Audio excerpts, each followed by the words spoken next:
So basically, first thing you do is you're going to take a USB stick. And remember, it has to be at least 1.8 gigabits stick. You could buy them anywhere. They're really cheap. You could buy external hard drive or a USB stick. So I'm going to show you with the USB. So first thing you want to do is go to your computer and put it in a USB slot. Like here, I got one in the USB slot right there. Wherever it is on your computer, that's where you got to do. Once you plug it in, you're going to go to the part that says, that shows this PC. And once you click on this PC, you will see right here, this is the, you'll see a USB drive E like this. So basically what you want to do is you want to click that and go all the way down to where you see properties. Click on properties, and then you want to go to the part where it says, where does it say that? You want to go to general tools, no, hardware. Where is it? It's Windows 10, so it's kind of driver volume details. Hold on, let me look where it is. I forgot where it was. Here, ready boost, sharing. You know what? I went to the wrong thing. Let's go to USB, and then you want to go to where it says where the heck does it say form? Oh, right here where it says click on format. You want to click on format, my bad, and then this is where you want to go here. So this one is a 57.2 gigabyte capacity, and then you want to go to, you could just do a quick format. So you click on the there's an expat and a NTFS. So what you want to do is you want to click on the expat. It should be on by default. If it's not, just click on expat, not NTFS. And you want to do click format because the other one will take forever. Then you just want to go to start. And then you're just going to press OK. And then basically you're going to see that. And it's going to say format complete. And once you say format complete, you're going to close it. And then you want to go to your files again. And then you want to open it up and then go to, let's see, you want to go to the USB E drive, the same E drive. Now it's going to be blank. There's nothing. So then you want to go to new and then click on folder. And then you want to, this is very important. You want to type in just like this because it has to be exactly like this. Type in TESLA capital C, capital C, and AM. So you're gonna have Tesla Cam. So you make a folder just like that, and you click that, and then and you just inside your wherever your USB is. Mine is on the E drive where I plugged it in, and you're gonna see the Tesla Cam folder. No spaces, just the Tesla Cam folder. And once you get that done, all you got to do is take the USB card out and then go down to the car and plug it in, which I'm gonna show you now. Okay, so real quick, I wanted to make so after you format your SD card, remember at least 1.8 gigs, or and you have to format it to FAT32. It's going to be in the drop down, and also make sure you have the FAT32 at least 1.8 gigabits on your SD card. And nowadays you could get, like, you know, really cheap. Okay, so for people who have the 2000 and previous Teslas like mine, you'll have this dashboard. That dash looks like this. So what you want to do is you want to open this middle one. I have like a tissue box up in here, so you take that out. Okay, so the difference between yours, oh, and also just open this part and pull this up. It's basically same for 2000 below. So you're not going to have this little box. I actually bought that. I have a YouTube video on it, but I actually bought that separate. But it's going to be behind here. You're going to have two USB ports. And what you do is you plug like one of these USB sticks inside. Like, so basically you're going to have the, so this does read 2.0, not 3.0. So you're better off with cheaper with the 2.0 read, even though this is a 3.1, or 3.0 USB stick.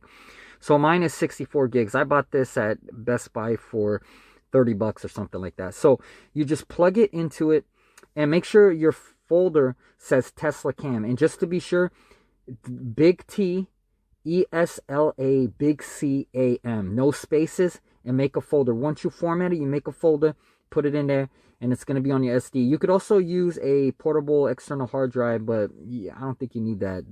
It'll just re-record everything once you do it. So anyways, you see the USB open port, and you just plug it in there. Make sure it's in there tight, because a lot of these ones, they go in halfway. It's not going to read right, and there's no way to notice. So push it in here and leave it in like that. And for those who have the 2001 models, it's going to be in your glove compartment inside. 2001 and later, it's going to be inside the glove compartment, okay? But for the rest of you, 2021 and over, it's going to be in the glove compartment. And it does come with the Tesla Cam stick already, so who cares?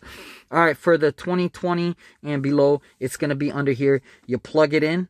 And then that's all you do is just plug it in. I have two in here, one for the sound thing for my horn, and then one of them's for the Tesla Cam, which is this one. As a matter of fact, I need to transfer over the file, so I'm gonna pull this one out. Actually, pull this one out, and then yeah. So I'm gonna transfer it to this one so I could have the thing. Anyways, okay. So once you plug it in, like that's my Tesla Cam one, I plug it in. All you got to do is make sure that it's in there pretty tight. Just push it in there tight like this, and I know mine is in there pretty tight. Good. And then you put that down, push this down, pull everything down. It's going to look like that. Now all you got to do is you're going to click on this car icon, and then you're going to go down to the option safety and security. After you get down to safety and security, this is going to be all the way at the top, okay? So what you want to do is you want to scroll down here till you get to this thing called Sentry mode. So after you get on Sentry mode, you want to click on. And then it's going to tell you, do you want to enable dash cam save clips on honk. So basically anytime you press the horn, it's going to save like the last, I believe it was like the last 10 minutes of the clip. So even if you didn't honk your horn right away, it's still going to save everything that the last 10 minutes from the time that you honk the horn all the way back. I turned that off because I like to mess with the horn a lot with the music and all that, and yeah, that's fine. These are like just other safety protocols like glove pin and security alarm and all that. Joe mode, pin to drive if you want extra security, but we're focused on the Sentry mode. So basically what you want to do is have that grayed out on, because mine is actually on. And so basically what it is Sentry mode will always be on every time you park your car and walk away and it locks. Once it locks, Sentry mode will always be on. You can put down exclude home, exclude work, or exclude favorites. So when you have in the map, when you save some on favorites, or when you save your work address, or when you save your home address, anytime you park the car and walk away, Sentry mode will not be on. Like for me at home, Sentry mode is not on because I'm in the garage. So I uncheck it, because if it is, then I'm just going to have a lot of alerts when Sentry mode comes on. So I excluded home. Work, I definitely want it on because it's a public parking spot. And so this is only if you don't want it on, check it at those places. Every other time it's going to be on. So the only three options is home, work, and favorites. So uncheck those if you want it on everywhere. If you don't want it at home, since you're in a garage parking lot, you could just check that and it will not record Sentry mode when you're at home.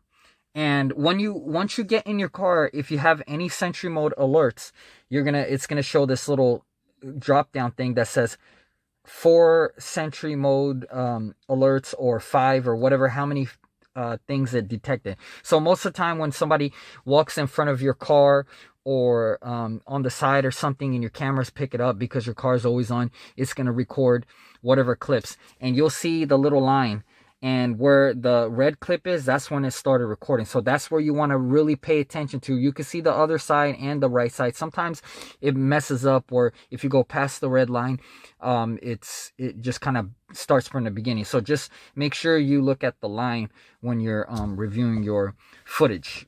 Okay, so this is what the Sentry mode option is. So basically, let me show you this other thing. So if you want to access your dash cam, you see that light with the dot and then the little circle. That is the dash cam. The other one that has a car picture, right now it's not on because you don't have Sentry mode on for me. But it will this thing will turn red in the middle if the dash cam is on. And besides honking the horn, if you see something that you want to save the last 10 minutes, all you got to do is when you're driving is click that button and it'll say saving the last 10 minutes of the clip. So basically what you can do is you can click here and you see the dash cam is on. And right now I'll just turn it off. Let's see here. Let me just put the thing down here. Let me see if I could access the dash cam footage. Let's see here. I do not have the footage on lock right now. So yeah, so basically you're gonna see extra menus on the top when you access it. You're gonna see the car icon. All you got to do is click the car icon and you can review your film, like car icon, and click on launch viewer and you will be able to review your film. All right, I think I covered everything. Remember, it's in the safety and security, go all the way down to Sentry mode, and you could toggle it off or on, and it will, I'm gonna click that off and click it on home, make sure that it is on, and you can like turn it off, or you could also turn the dash cam off or on. So when you're driving, it will always be on. The dash cam will always be on. You could always turn it off by clicking that button and it'll gray out. I have it to set where it's like always, dash cam is always on, so you don't got to worry about nothing anytime something happens. It's always recording, and you could always remember when I see there's a car icon here, later when you'll see it when it comes on, when the Sentry mode is on, and you could click on with the car's park. If you click on the car, it's not gonna do, it's just going to activate the Sentry mode if you don't have it on.